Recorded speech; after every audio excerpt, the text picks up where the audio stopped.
Thank you so much for joining us. And today we have the founder of V4TP. We have Dr. Liu Yingying with us. And we also have Elena, our speaker and illustrator for today. So welcome all, and I'll pass it to Yingying to introduce more about this workshop and our competition to you. Hello, hi everybody, welcome. It's wonderful to have all of you here. I see all the smiley faces. It's wonderful, really great. And some of you even brought friends with you. And we have Maris and from before. And welcome new students and kids. So really wonderful. What do you know? Do you know anything about Lumi Voce? Do you know? Yes? No? No? Okay. We are a organization especially focusing on arts, creativity for wildlife conservation. So we do wildlife conservation using all the art forms like you see in our Voices for the Planet.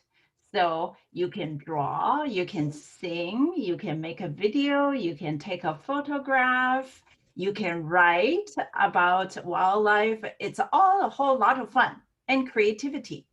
So that's what we do. Yeah. Does that sound like fun to you? Yes. Give me a nod. Yes. Give me a thumb up. Okay. Yay. Access. Yay. Very good, Heather. Good, Pang. Good, wonderful. So today it's my great pleasure to welcome a Swiss artist, Elena, who is with us, and she is very passionate about conservation, about wildlife. She loves wildlife, and especially she has a big specialty, which is she wants to draw pangolin. So if you know about pangolin today, you're going to learn a lot from her. Also, if you love drawing, you will learn a lot from her as well. Well, it's my great pleasure to hand over to Elena. Welcome. Thank you very much. Hello together. Thank you very much, Ying, for introducing me. First of all, I would like to thank Lumi Voce for inviting me to give a workshop today as part of the Voices for the Planet Festival. I'm very honored to be standing in front of you today and to be able to tell you something about my work as an illustrator and share some of my knowledge with you. I will share my screen. So, welcome to my presentation all about the pangolin. On this map, you can see where Zurich is. That's the city where I live and where I'm right now. Switzerland is very far from your home. If I were to get on a plane at the airport right now, I wouldn't land in Hong Kong until you were all asleep. On these two clocks on the left and on the right, you can see that in your home it's 4 o'clock and in my home it's only 10 o'clock. Now to today's workshop. In the first part of the presentation, I will explain what scientific illustration is and what it is used for. Afterwards, I will present my bachelor thesis, the Pangolin book project, and tell you something about this extraordinary animal. In the second part of my presentation, I will show you how to draw an animal with a few simple steps. Then I'll apply this knowledge to draw a pangolin. In the last step, I will show you how to add color to your artwork using the watercolor technique. But first, let's talk about scientific illustration. What is scientific illustration and what is it used for? A scientific illustration is an image that transmits information. This means that the picture is not just nice to look at, like the picture on the left. When you look at the scientific illustration, you learn something. In the picture on the right, for example, you get an insight into the head of a human being. You can see what the spine looks like and where the brain is. In our everyday lives, we come into contact with illustrations again and again. One example that you might know is this construction manual from IKEA. When you buy a bed at IKEA, you get a lot of wooden boards and screws that have to be put together somehow. With the help of the illustrations in the instructions, you can find out which screw goes where so that you end up with a finished bed. These two apple illustrations are from a book that shows 100 different types of apples and pears. If you're interested in... I could not see join computer audio. Oh. You can see my presentation? Okay. So if you're interested in what a certain type of apple looks like, you can see from these two illustrations, for example, that the apple on the left is bigger and redder than the one on the right. The illustration shows the difference between different apple types. Illustrations were used hundreds of years ago, for example, by explorers who went on expeditions to discover new countries. At that time, there were no cameras, and so that the explorers could show the people at home what they discovered on their journeys, they drew the forest and animals they saw. Just as we take photos today when we are on holidays, people drew back then. Here you can see an example of Alexander Humboldt. He was a German explorer. You probably know illustrations mainly from your children's book or picture books. Imagine a book without illustration, a rather colorless and boring thing. A year ago, I planned and designed a picture book myself to mark the end of my studies. Most of you probably know this animal, the only mammal that has scales on its body.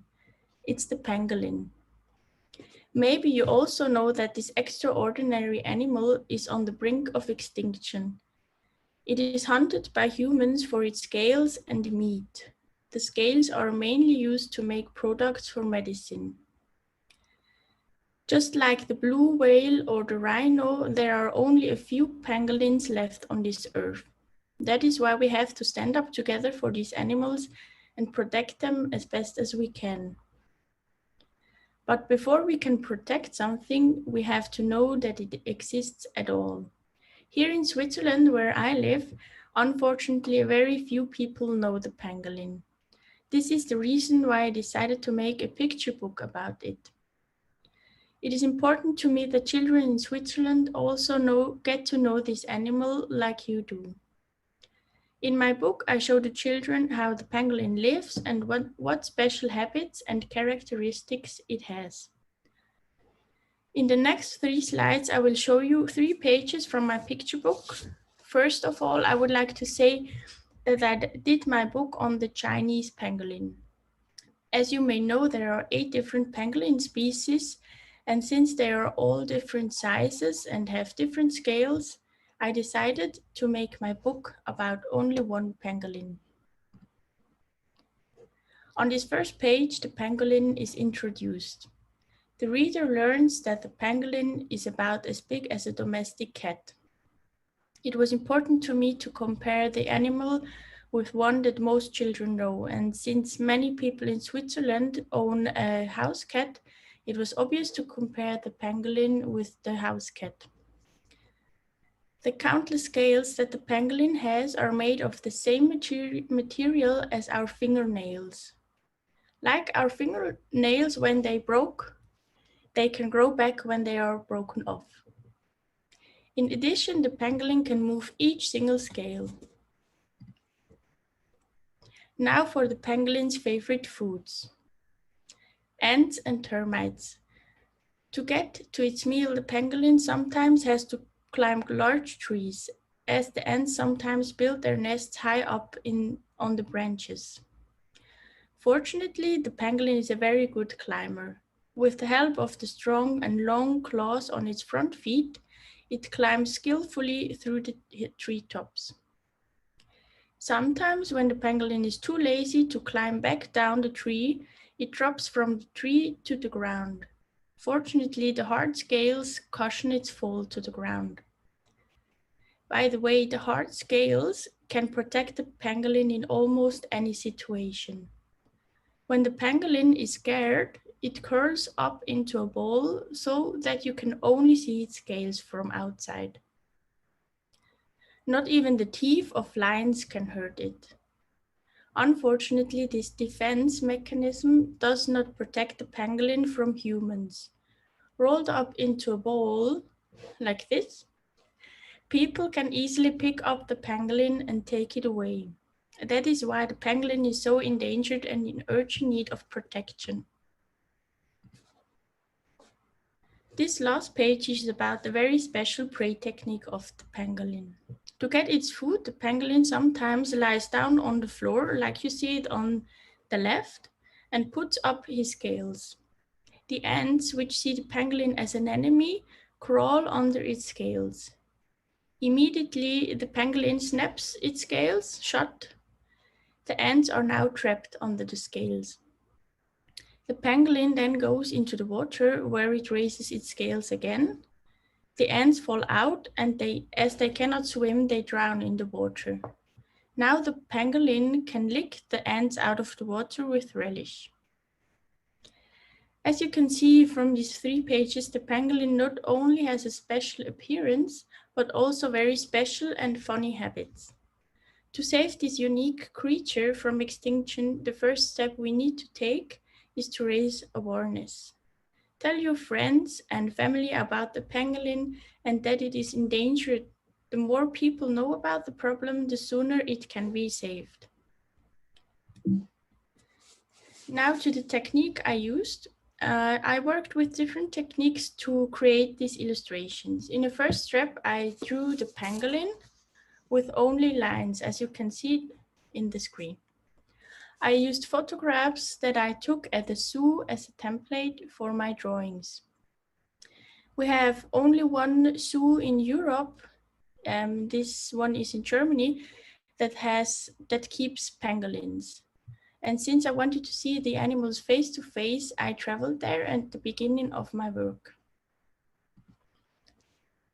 Over the drawing, I painted several layers with watercolor.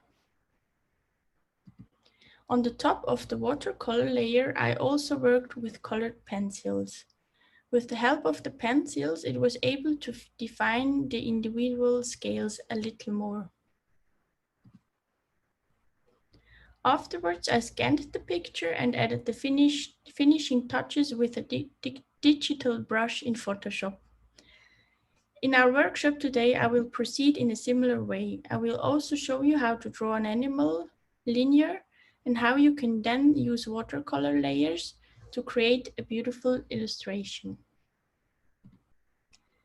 Now to the second part.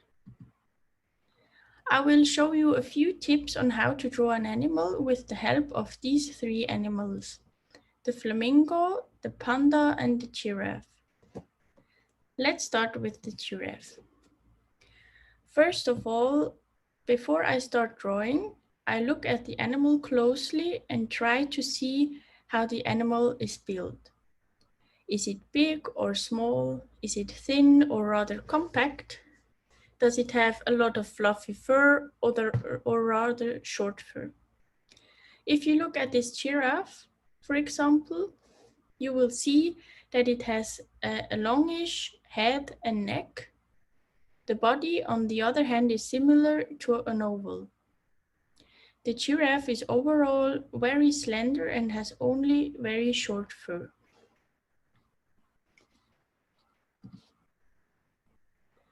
When I start drawing, the first thing I do is draw some guidelines, as you can see them here.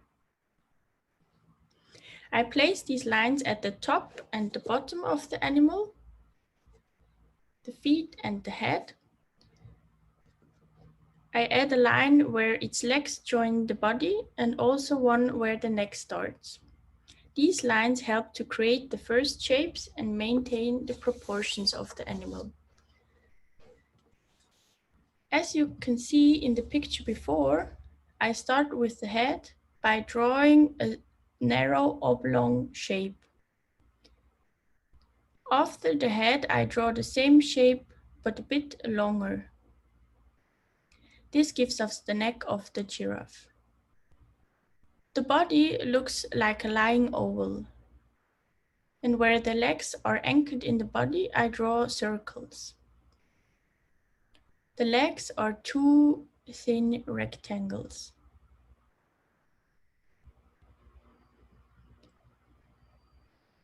Now I trace the outer contours of the shapes with a slightly darker pencil and join them together. Here I add an ear to the shape I draw before. You can also see that the neck is a bit curvier than the straight rectangle I draw before. And you can see that these guidelines that I draw help to keep the proportions of the giraffe. So the legs don't get too long or the neck too short.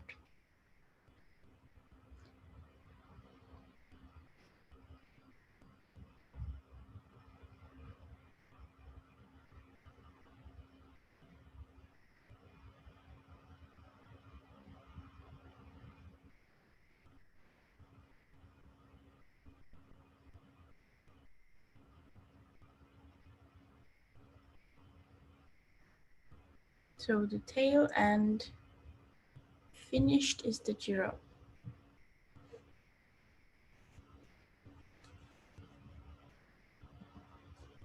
So next, the cuddly panda bear.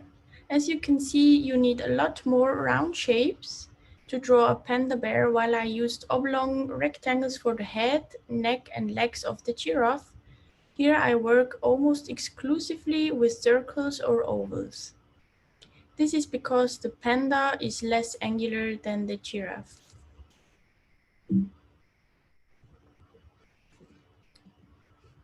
Here I also start with the head, creating a circle within the two guidelines.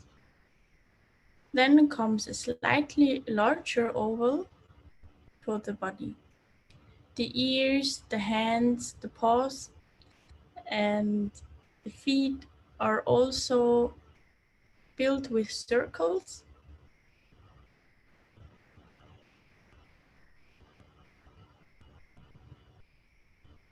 And for the face, I also draw circles to see later where the eyes and nose of the bear will be.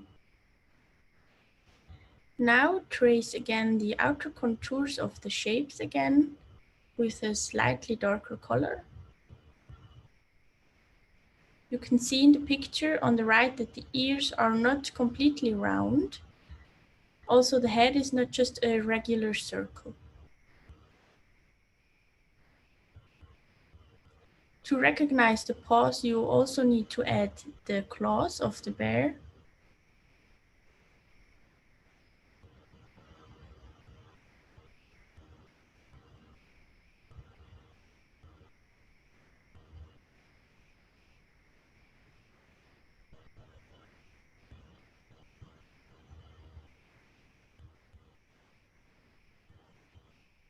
And finally, the nose and the eyes. As you can see, the nose of the panda bear has the shape of a long triangle.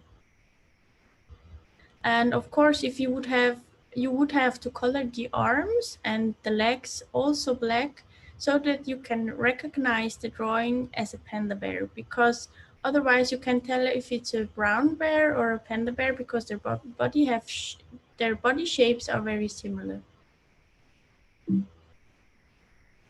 The flamingo consists of very simple shapes, as you can see here.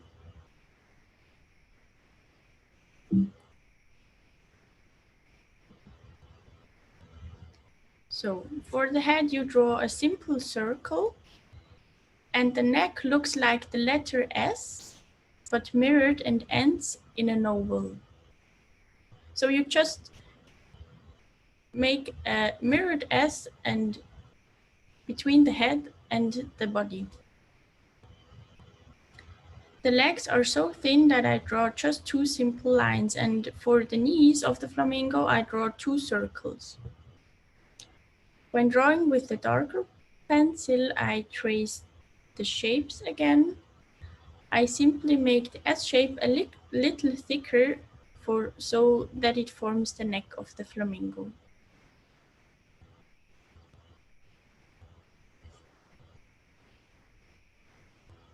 For the body, I use the oval, like I used it for the giraffe, and don't forget the flamingo's tail feathers. The feet are always a bit difficult with birds, but with the flamingo, they are actually simple triangles. And as you can see, I always start with the rough shapes, like the circles or ovals or rectangles, and then I draw the outline of the animal, and only at the end do I add the details, such as the eyes or the beak of the flamingo.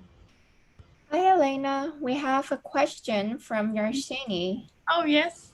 Yes, of course. If you can see the chat box, you can also see the conversation asking, how do you add the remaining one?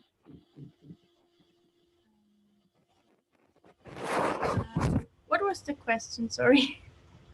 Hi, Arshini. If you would like to ask, you can also unmute yourself to clarify. Yeah, actually my doubt is how that we are just drawing the head, neck, body and the legs with that shape. I'm just asking that how are you adding that hair, the hair above the flamingo's body? Sorry, your voice is kind of blurred. Do you mind to speak closer to the microphone? Yarshini, can you hear me?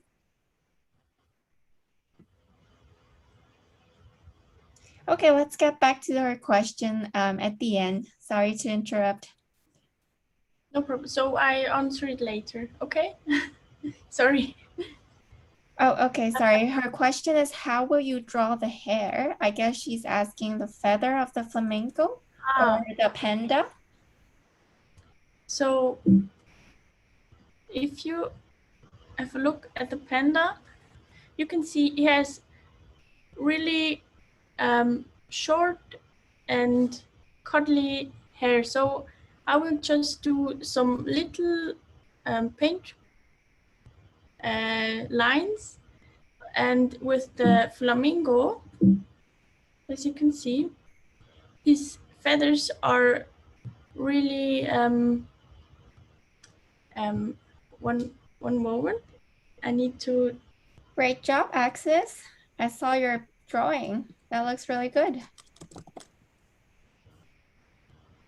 So the feathers are really straight, and as you can see here, I do these fast paint brushes.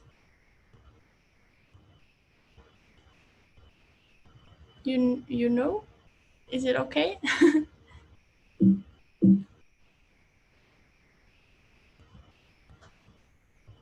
Thank you.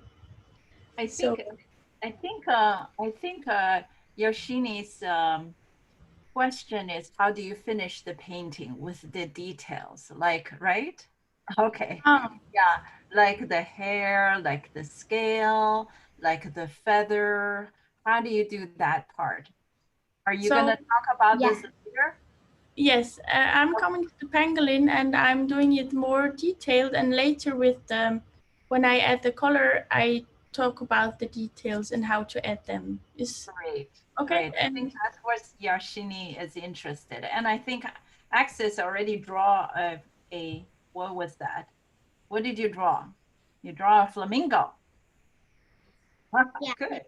Flamingo. That was fast. Oh, that's really good. That's really nice. And the feathers are perfect. So now to the pangolin, I would like to show you this technique using the pangolin as an example. The pangolin is a bit more complex than the other animals I have shown you. The head and the arms are rectangular like the giraffe, while I work with circles for the body. I have already drawn the template here. For the tail, I drew a curly line similar to the neck of the flamingo. Now I trace the outer contours of the shapes again. You can see in the photo above on the left that the transition from the head to the body has a slight dent. Then comes the hump of the pangolin and the legs. And as you know, as I told you before, the pangolin has very long claws, so it can climb up the trees. And I include them into the feet, as you can see here.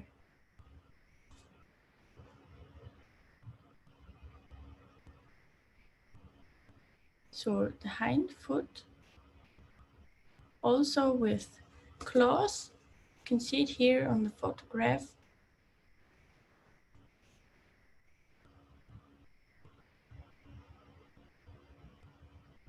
And I think, in my opinion, the trickiest part of the pangolin is its tail, because you always have to look that it's neither too thin nor too thick.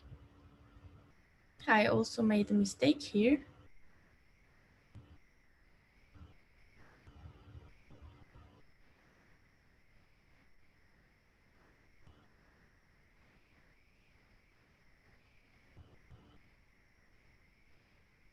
And the eye of the pangolin is rather far back on its head and close to its ear.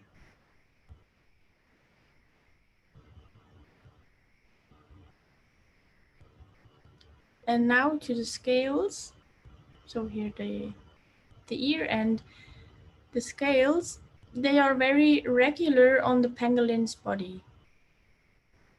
So I draw these lines with a slightly lighter color to make it easier to attach the scales later.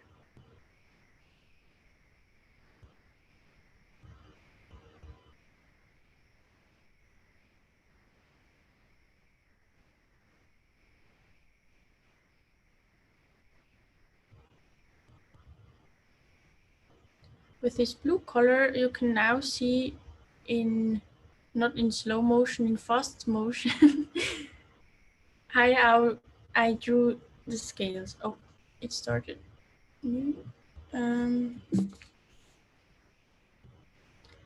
So this work needs a lot of patience.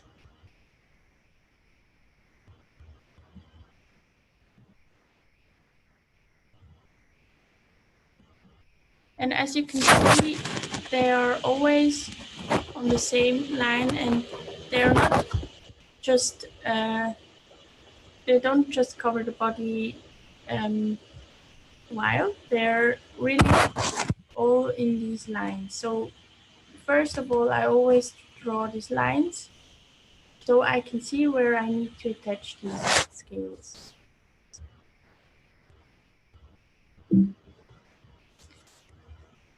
In the upcoming video, I will show you how to color your drawings with watercolor technique.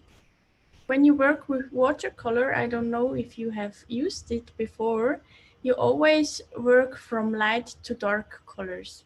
This means you start with the lightest color and then get darker and darker until you end up with the darkest color, which is most of the time black. This is because watercolor is not opaque, and therefore you cannot paint with light tones over dark ones. As you can see, I have already drawn the pangolin in pencil. In the first step, I now start with a light brown shade. I usually, sorry.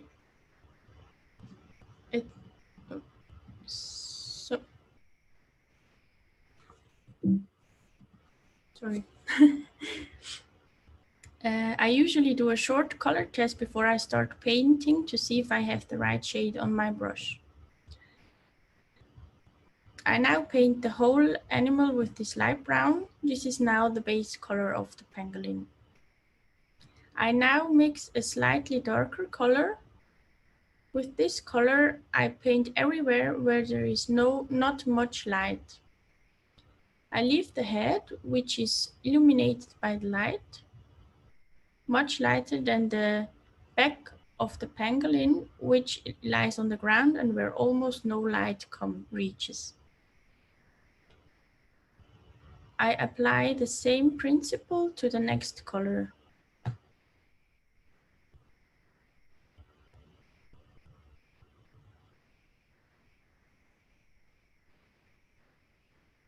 Always leave the head lighter and make the back of the pangolin darker. With this pink color, I paint the first fine layer on the pangolin's face and feet because the skin of the pangolin is not as brown as the scales. We now have already an idea of what the lighting conditions look like. The light comes from above and shines on the head and the upper part of the tail. In the second step, as announced, we work with darker colors and we start to add details. If you observe the scales of a pangolin on a photograph, you will see that the scales are light at the tip and becomes darker and darker towards the back. I use a brown shade to paint the scales dark where they are attached to the body, as you can see in the video right now. And I leave the tips bright.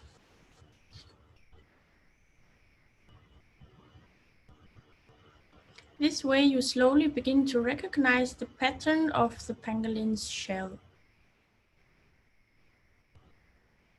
And as you can see, I use a darker shade for the scales further down, because as I said before, less light gets there.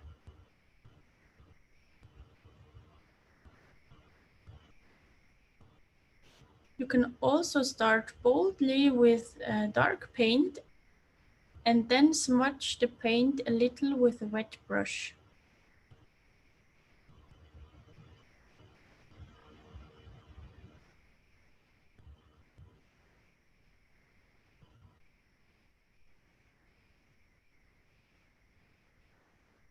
And always leave the tips of the scales brighter. The eye with black. And on the claws of the pangolin, I work with white paint. Most of the watercolor box you buy come with a white paint tube that contains a paint that is a little thicker than watercolor. And you can use this paint to add white accents at the end of your picture. And finally, I paint the shadows caused by the scales with a dark violet brown. The scales of the pangolin do not lie close to the body, which means they cast a fine shadow on the rest of the scales. This shadow I'm painting right now. And through these shadows, you understand even better what the pangolin looks like and how it's built. A few last dark shades.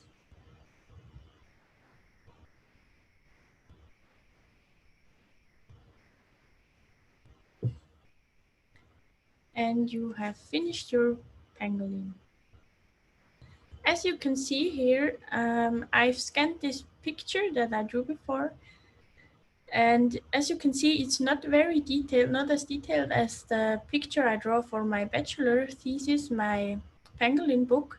But the more details there are, the longer it takes to create an illustration. For example, I worked on the illustrations in my picture book about the pangolin for 1 week, each illustration. And now to a secret tip of mine. When painting with watercolor, the most difficult thing, in my opinion, is always to leave places white, because you can't add brighter colors on your on your illustration.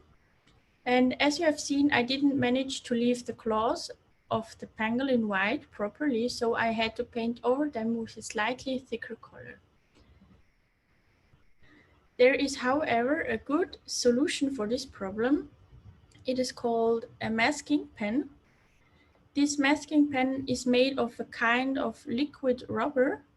You can paint this rubber where you want to leave the paper white, then let it dry, and it will look something like on the picture on the right you can see. And this is not a drawing of mine. I got it from a video of someone else demonstrating this pen. After that, you can just paint your picture like I showed you before, and finally you can rub this rubber of the picture and white paper comes out again. This is a great tool that makes it easy to paint with watercolor. I have now come to the end of my workshop, and then I would like to thank you very much for your attention, and I hope I have been able to bring you a little closer to the pangolin and all its characteristics. I also hope that my tips will be of some help to you the next time you want to draw an animal. Remember, guidelines help to keep the proportions. Oh, very good. That's really nice. And as a first step, it is always helpful to create shapes like circles or rectangles. I wish you all much success for the future. And thank you again for allowing me to speak to you today. Thank you so much, Elena, and great job, Axis. I saw the drawing that you did. But what about Natalie or the other participants? Do you guys have any question for Elena? Do you want to show us your drawing as well? Yeah? Any question that you would like to ask her?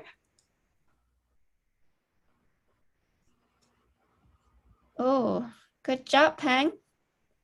Oh, really nice. Good job. Thank you so much. You don't need my help. That is really looking great. Oh, great job, Natalie. That looks fabulous. Great. How about I ask a question? So, oh, or Natalie, she raised her hand. No?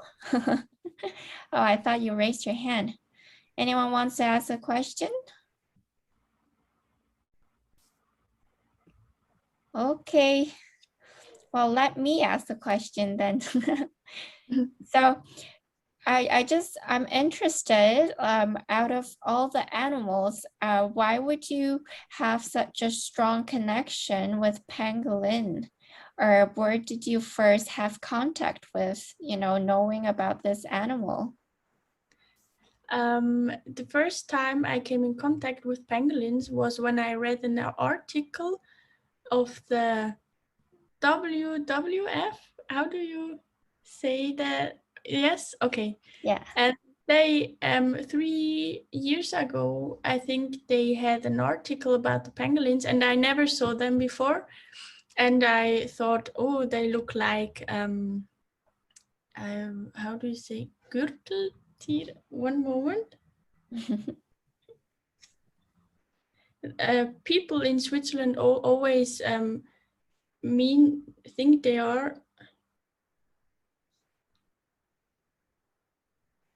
like a different type of animals.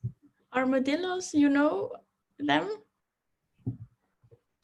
Armadillos also I saw Ying Ying nodding her head. So and always when I talked about this animal, yeah. Sorry? Armadillo who lives in the desert in North America. It looks yes, like armadillo. Yes. Armadillo looks the same as a pangolin, just to a bigger scale or something. I see. Is it the same species or a different species?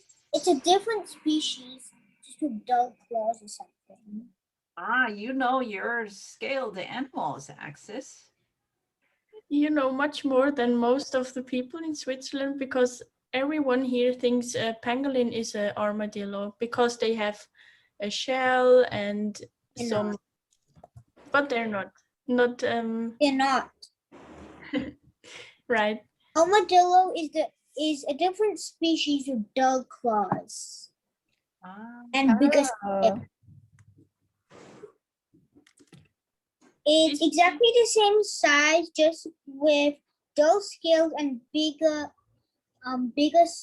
dull claws and bigger scales with a longer tail.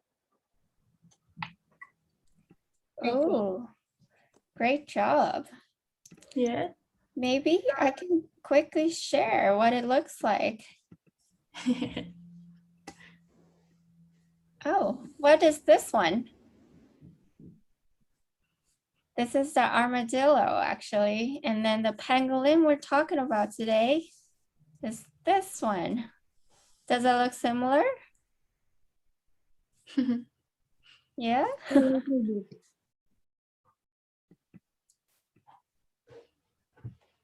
Yes, so The armadillo tail looks like a rat. Yeah. so Anybody know how the why is the pangolin is endangered? The penguin is endangered. It's very endangered. And Yeah, it's- because why? now the scales are made out of keratin. Yeah, well, especially in Asia, in Hong Kong. Does anybody know what we use it for in Hong Kong and in China? You know? No? It's used for medicine. People think that somehow the pangolin scales can have, have medical properties, but it doesn't really. It's just like fingernails. So if you eat pangolin scales, it doesn't do anything. It's like you can just bite your fingernails and it does the same thing, right? So why would they want to do that? Axis, you're on mute. You unmute to talk. They made out of the same material. Now the penguin scales are made out of the same material of your fingernails. Yes. Yeah. So why do people think that it could have some medical property when made out of the same like material of the penguin scales? Or it could just be that they don't know about that. They don't know about that. So they just believe because it's an old tradition. People didn't know. And now, people just believe. You know how many times when you say something, people just believe in something they believe in and they don't really care to check. They think somehow, same with shark's fin soup, right? Shark's fin doesn't have any. Yeah. Yeah, don't have any nutrition at all and has no value at all. Exactly. So people are killing sharks for absolutely no reason. Exactly. Same with pangolin scales. It's just like our fingernails. So why would you want to eat your fingernails, right? Yeah. Why do people want to eat keratin? Yeah, exactly. That's gelatin. Yeah. Well, because they think somehow it's good for them. Somehow it's nutritious, right? But it's not really. So it's we have to tell people, right? I mean, if all of us tell our friends and family and that they have no nutritional value, maybe less people will believe in having to kill a pangolin just so that they can use the scale for medicine, or have to kill the shark so that we eat them for soup. On the other hand, let me ask you, Axis and everybody else, what do you think? Why should we keep pangolin and sharks alive? What is their value? Why should we keep them alive in the wild? I don't know what's Penguins family. Pangolins. What does pangolin do in the forest? Did Natalie just raise your hand? Did I see him? Yeah, Natalie? Natalie? I don't have an answer. You don't have an answer. Okay, what about Heather? Heather, are you raising your hand? Maybe the shark can clean the ocean. Exactly. Yes. Sharks clean the ocean by eating up dead fish and will keep the population of fish not over Yes, not overpopulating. yeah, not overpopulated. Yes, very good, Axis. My I forgot goodness. that name. I forgot What that, about pangolin? what that was. What about? I don't know. Okay, who knows? What does pangolin do? Elena. Something that I know is that pangolin eat lots of termites and ants, and while eating them, they control the ant population. Yes, they are the cleaners in the forest. Axis, you said something, but you're on mute. Axis, you're on mute. We couldn't hear you. I said, yeah, I think the pangolin keeps the termite population and the ant population from overpopulating like that. Exactly, exactly. So they are, imagine your home, right? Let's say you have, your home have a lot of stuff, right? Piled up, right? What do you want to do? You want to clean them, right? You want to keep your home clean. Well, pangolin is the cleaner of the forest. So, and also same with shark, right? They keep the population. They keep the population of fish from rising and overpopulating. Right, that. exactly. And the pangolin does the same for the forest, right? So they're very essential. So do you think should we try to keep them alive? Yes. Yes, yes, very good. Wonderful. So do you think you want to draw some of these animals to help to raise the awareness, to let other people know that they are very, very important animals, right? And they have no medicinal or nutritional value. Yeah. Yeah, wonderful. Huh. That's fantastic. Or to continue killing penguins and sharks for no reason. I know. Yeah. So killing for no reason, it's terrible, isn't it? Right? Save the sharks and penguins. Okay, save the sharks and pangolins. Wonderful. How did you like Elena's illustration? It's very nice. It's very nice, yes. Did you learn something from how to do the illustration for animals? But what do you know the trick to draw the circles first and all of the shapes and stuff? Yeah. Ooh, This is wow, really nice. nice. You guys are so talented. Chloe, do we have more questions from anyone? Do we have more questions? Anything you want to know more about the pangolin or drawing of animals?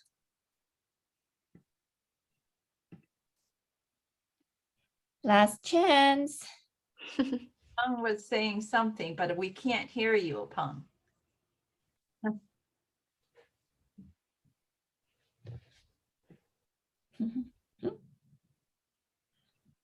Okay, well, if we don't have any questions, I want to thank you, Elena, for hosting the workshop. And I want to give you a small little glimpse of what we will be talking about this Saturday, as well as our future workshop. So if I can quickly share with you, on this Saturday, we will be talking about sharks. And one of the sharks expert, Andrea Ritchie from Hong Kong Shark Foundation, will lead the workshop and tell us all about sharks. So if you want to learn more, just need to go back to the same Zoom link and you will see the same workshop link for our Saturday workshop. And don't forget about our Voices for the Planet. And at the meantime, we have this Voices for the Planet Challenge 2021.